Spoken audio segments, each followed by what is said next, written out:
So, what are some of the typical mental health symptoms you see, sir? Cancer తో పోరాటం అంటే ఇంకా అయిపోయింది అనుకుంటారు చాలా మంది. తను ఐ థింక్ మీరు చాలా ఇంపార్టెంట్ టాపిక్ రైజ్ చేశారండి. మెంటల్ హెల్త్ అనేది not just for the patient, it's for family also. Care givers, support groups, family అందరికి కూడా ఇట్స్ ఎ షాక్. చాలాసార్లు నా దగ్గర పేషెంట్ లోపలికి వచ్చినప్పుడు పేషెంట్ అటెండర్స్ ఏమంటారంటే, ఆయన జబ్బు ఏంటో తెలియదు, చెప్పొద్దు అని చెప్పి వెనకాల గొసగొసలాడి చెప్తూ ఉంటారు. డోంట్ డిస్క్లోజ్ అంటే వాళ్ళు ఏమనుకుంటారంటే as if we are giving them a death sentence. ఆ ఫియర్తో వస్తారు, భయం.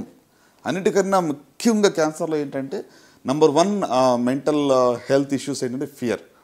ఎంత భయం అంటే ఇంకా నా లైఫ్ అయిపోయింది, ఐఎమ్ రిటర్న్ ఆఫ్, ఇంకా ఇదంతా వీళ్ళేదో చేయాలి కాబట్టి చేస్తున్నాం కానీ నాకు ఇంకా హోప్ లేదు అనేటువంటి పరిస్థితులు వస్తారు. సో ఫియర్ అనేది చాలా ఎక్కువగా చూస్తుంటాం. సాడ్నెస్, డిప్రెషను, యాంగ్జైటీ, ఎలా ఉండిపోతుంది ట్రీట్మెంటు, నా జుట్టు ఊడిపోతుందా, లేకుంటే నాకు భవిష్యత్తులో అసలు జబ్బు నిజంగా నయం అవుతుందా లేదా, నా పిల్లల పరిస్థితి ఏంటి, ఫ్యామిలీ పరిస్థితి ఏంటి అని చెప్పి చాలా యాంగ్జైటీతో వాళ్ళు మా దగ్గరికి వస్తూ ఉంటారు.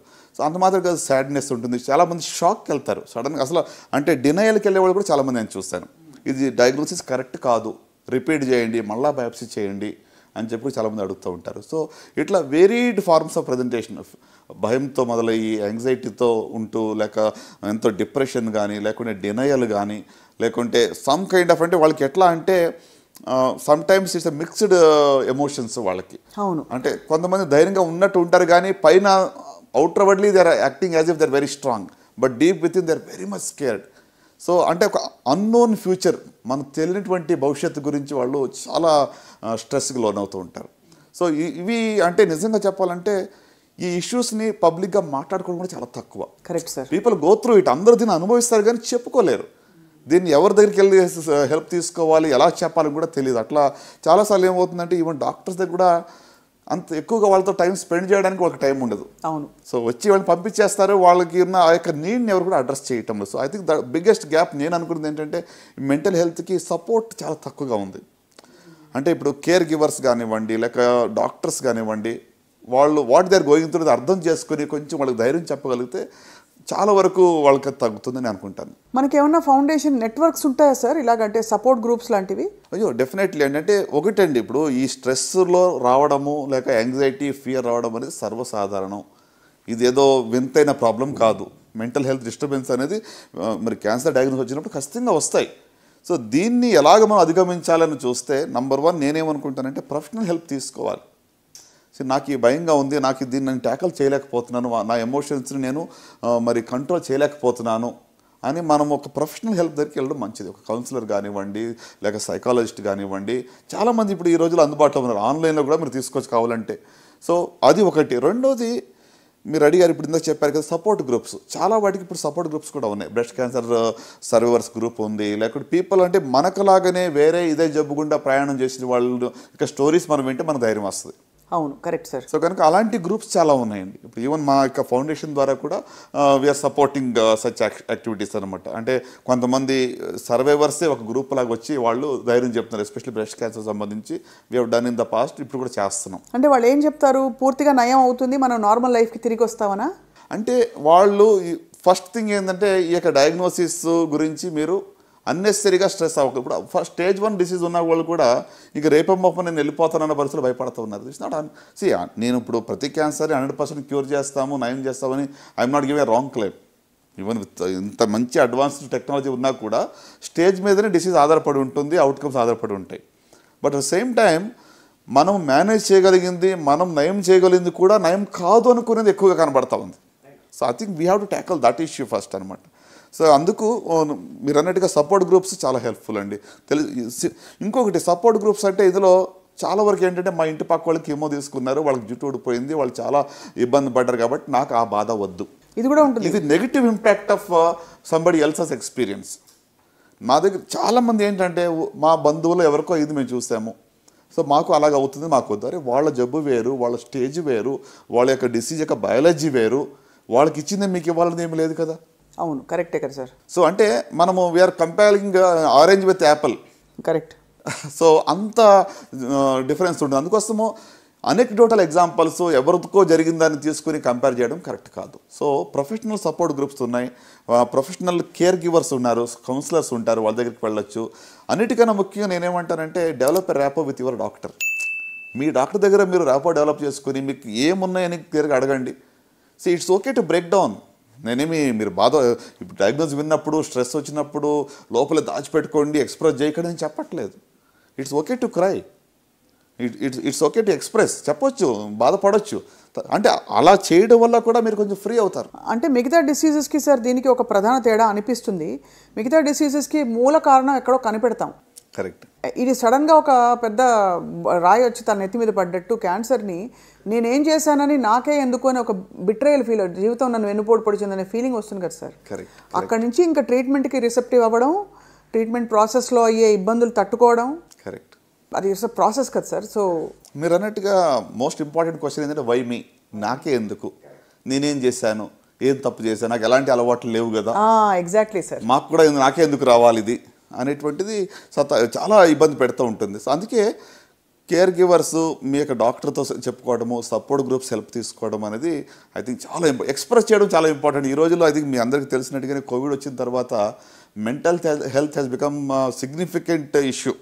అవును. అంటే ఇదివరకు దీని గురించి మాట్లాడేవాళ్ళు కాదు, ఇప్పుడు అట్లీస్ట్ మాట్లాడి సపోర్ట్ తీసుకోవడానికి కూడా ఇట్స్ ఓకే నౌ. అవును, people are also accepting it, అవసరం ఉంది అని వాళ్ళు ఒప్పుకుంటున్నారు. క్యాన్సర్ ప్రాసెస్లో ఏ స్టేజ్లో మీరు ఈ మెంటల్ హెల్త్ సపోర్ట్ మంచిది, అవసరం, ప్రొఫెషనల్గా తీసుకోవడం అని మీరు సలహా ఇస్తారు? ఉదాహరణకి somebody has come to you diagnosed with cancer, you are starting the treatment sir, అప్పుడు ఏం చెప్తారు సార్ మీరు? అంటే ఇక మెంటల్ హెల్త్ కౌన్సిలింగ్ కానీ గైడెన్స్ కానీ కీమో ఇచ్చే ముందో, సర్జరీకి ముందో, లేకపోతే రేడియేషన్ తర్వాత నేను అనుకోను.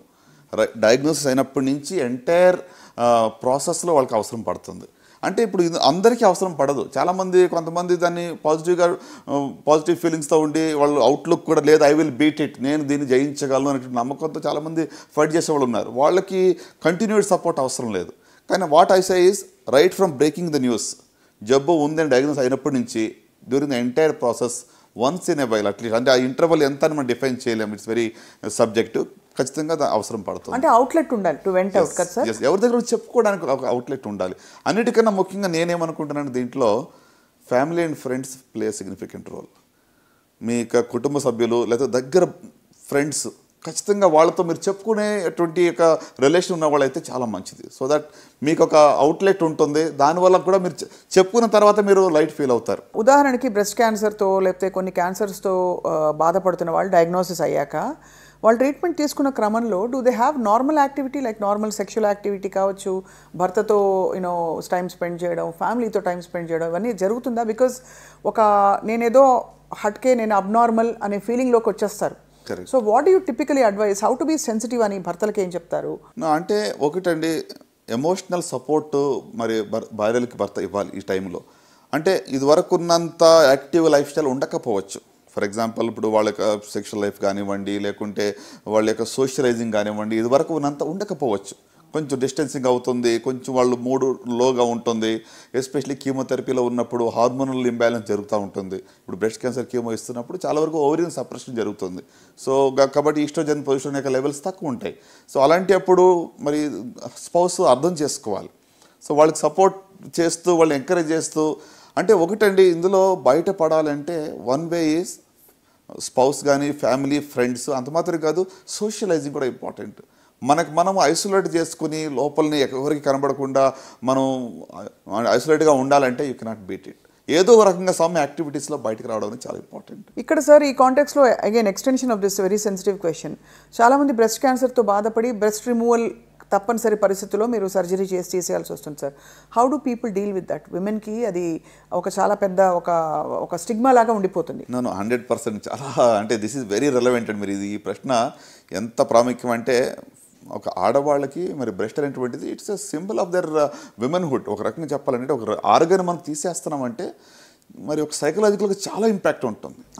అంటే అందుకే నేను చెప్తున్నాను కదా, ఇటీవల ట్రీట్మెంట్స్లో ఎట్లా ఉందంటే టోటల్ ఆర్గన్ రిమూవల్ లేదు. ఇప్పుడు ఎర్లీ డయాగ్నోసిస్ అయితే ఓన్లీ బ్రెస్ట్ కన్జర్వింగ్ సర్జరీ చేస్తున్నాం. సో ఇదివరకు రాడికల్ మాస్టెక్టమీస్ అని చేసేవాళ్ళం, తర్వాత మోడిఫైడ్ రాడికల్ మాస్టెక్టమీస్, ఇప్పుడు బ్రెస్ట్ కన్జర్వింగ్ సర్జరీస్ అని చేస్తున్నాం. ఈక్వల్ అవుట్కమ్స్తో, అంటే ఏంటి, అర్లీ స్టేజ్లో డయాగ్నోస్ అయితేనే బ్రెస్ట్ కన్జర్వింగ్ సర్జరీ పాసిబుల్ ఉంటుంది. పెద్ద గడ్డ వచ్చినప్పుడు చేయలేకపోవచ్చు, రొమ్ము పూర్తిగా తీసే అవకాశం ఎక్కువగా ఉంటుంది. సో కనుక ఒకవేళ రొమ్ము పూర్తిగా తీయవలసి వచ్చినా కూడా ప్యానిక్ అవ్వాల్సిన అవసరం లేదు. ఎందుకంటే there are lot of reconstruction options today. అవును, సేమ్ సిట్టింగ్లో రీకన్స్ట్రక్షన్ చేయొచ్చు, లేకపోతే ట్రీట్మెంట్ అయిన తర్వాత కూడా బ్రెస్ట్ రీకన్స్ట్రక్షన్ చేయవచ్చు. తమ ఓన్ టిష్యూస్తోనే చేయొచ్చు, లేకుంటే బయట నుంచి ఒక ప్రాసెస్ పెట్టినా కూడా రీకన్స్ట్రక్షన్ చేయవచ్చు.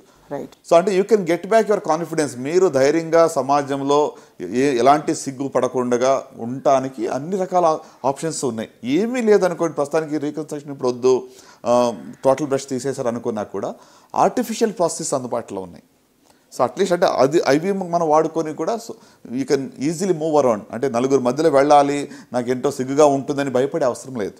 చాలామంది నా ఫ్రెండ్స్ ఉన్నారు సార్, ఒవేరియన్ క్యాన్సర్ లేదు ఓవరీస్లోకి అది వ్యాప్తి చెందుతోందనే ఒక భయంతో ఓవరీస్ కూడా తీసేసిన వాళ్ళు, they feel less of a woman. Correct డెఫినెట్గా అండి. అంటే ఎస్పెషల్లీ బ్రెస్ట్ క్యాన్సర్లో యంగర్ ఉమెన్లో ప్రీమెనోపాసల్లో ఓవరియన్ సప్రెషన్ అనేది ఒక ట్రీట్మెంటే. ఇక హార్మోన్ థెరపీలో కూడా ఓవరీ సప్రెస్ అవుతుంది, కీమోతో కూడా సప్రెస్ అవుతుంది. అలాగే కొంతమందికి ట్రీట్మెంట్ కానీ ఓవరీస్ తీసేస్తాం. అవును. సో కాబట్టి definitely they will go through this. అంటే ఈ యొక్క హార్మోనల్ ఇంబ్యాలెన్స్ వల్ల విమెన్హుడ్ అనేటువంటిది తగ్గింది అనేటువంటిది వాళ్ళకి ఫీలింగ్ ఉంటుంది. సో దీనికి దట్స్ వాట్ అంటే సపోర్ట్ చాలా ఇంపార్టెంట్. అన్ని రకాలుగా friends, families, counsellors, doctors, society at large is responsible. అది అంటే వాళ్ళని ఏదో చిన్న చూపు చూడక, డిఫరెంట్గా చూడక, they are part of us అనేటువంటి ఒక కాన్ఫిడెన్స్ వాళ్ళకి మనం ఇచ్చే బాధ్యత మనందరి మీద కూడా ఉంది. తప్పకుండా సార్. ఐ థింక్ ఈ రెలవెంట్ పాయింట్స్ని మనం ఓపెన్గా డిస్కస్ చేయడం ద్వారా ఎవరికైనా ఇలాంటి సమస్య రెజొనేట్ అవుతే వాళ్ళు చూసే వాళ్ళకి డెఫినెట్గా they will find the ray of hope. అంటే మీలాంటి గొప్ప ఎక్స్పర్ట్స్ నుంచి సార్. ఈ కాంటెక్స్లో before I close this segment sir, చాలామంది మనకి ప్రముఖులు, సోనాలి బెంద్రే, అలాగే we have Mamta Mohandas, వీళ్ళందరూ క్యాన్సర్ బారిన పడి బయటపడ్డవాళ్ళు సార్. మనీషా కొయిరాలా గారు, వాళ్ళు ఇన్ఫ్యాక్ట్ వాళ్ళు ఇది చేసి మొత్తం హెయిర్ షేవ్ చేసేసుకుని కూడా అది ప్రౌడ్గా they have actually held up their image and their confidence. అవునండి. So would you like to say anything? అంటే వాళ్ళకి క్యాన్సర్ వస్తుందని ఎవరు నమ్మరు, చూస్తే వాళ్ళ సినిమాలు చూసినా.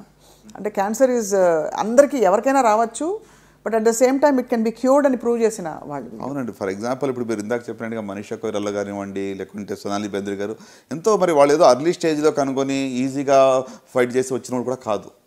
They fought with the disease which was relatively advanced. అంటే నేనేమంటానంటే హోప్ అనేది రియల్ అనేది నమ్మాలి first. Right. It is real. నిజంగానే మేము బయటపడే అవకాశం ఉంది అనే దాన్ని ఫస్ట్ మనం నమ్మాలి. మనకే హోప్ లేనప్పుడు ఎవరు ఎన్ని చెప్పినా ఒక నెగిటివ్ మైండ్ సెట్తో ఉంటే యూ కెనాట్ ఓవర్కమ్. సో వీళ్ళు బయటకు పడ్డారంటే ధైర్యంతో పోరాడారు. ఒక హోప్ అనేది నిజంగానే వాళ్ళు పెట్టుకుని పాజిటివ్ ఎమోషన్స్తో ముందుకు వెళ్ళి దే హ్యావ్ ఎండ్యూర్డ్. ఈ పెయిన్ని వాళ్ళు సహించుకుంటూ ముందుకు వెళ్ళారు, బయటపడ్డారు. సో ద మెసేజ్ ఈస్, అంటే నయం అవుతుందా లేదా అన్న దానికి వస్తే 100% నేను చెప్పలేనేమో కానీ హోప్ ఉందా లేదని అడుగుతారు. హోప్ నిజంగానే ఉంది. Even in relatively advanced disease also hope. నేను ఎంతోమంది పేషెంట్స్ స్టేజ్ 4 మేము గివప్ అయిన వాళ్ళు కూడా వాళ్ళు పోరాడి బయటపడ్డారు. Right. So given that it is real. అంటే ఏదో ఊరికనే ఒక హాస్పిటల్ వాళ్ళు డాక్టర్స్ వ్యాపార రీతిగా ఏదో వీళ్ళు బాగుంటుంది, బాగు చేస్తామని చెప్పి వాళ్ళని బండి గెనటానికి, లేకపోతే ఒక కమర్షియల్ ఇంట్రెస్ట్తో ట్రీట్మెంట్ ఇస్తారని కూడా చాలాసార్లు ఇప్పుడు నమ్మకం తగ్గిపోయిందండి హాస్పిటల్స్ మీద, డాక్టర్స్ మీద. సొసైటీలో నిజంగా చెప్పాలంటే చాలా వరకు ఆ యొక్క ట్రస్ట్ తగ్గింది. సో గివెన్ దట్ నా మెసేజ్ ఏంటంటే ఎస్పెషల్లీ సాక్షి ప్రేక్షకులకి, హోప్ ఈజ్ రియల్. మీరు ఏ స్టేజ్లో ఉన్నా కూడా నిజంగానే హోప్ ఉంది. రైట్. డోంట్ గివ్ అప్, విడిచిపెట్టద్దు, పాజిటివ్గా ఫైట్ చేస్తే ఈ జబ్బు నుంచి బయటపడవచ్చు. చాలా గోల్డెన్ వర్డ్స్తో ఇవాటి సెగ్మెంట్ని ముగిద్దాము. Thank you so much doctor Chinnababu గారు for your wonderful guidance today. నమస్కారం. నమస్తే.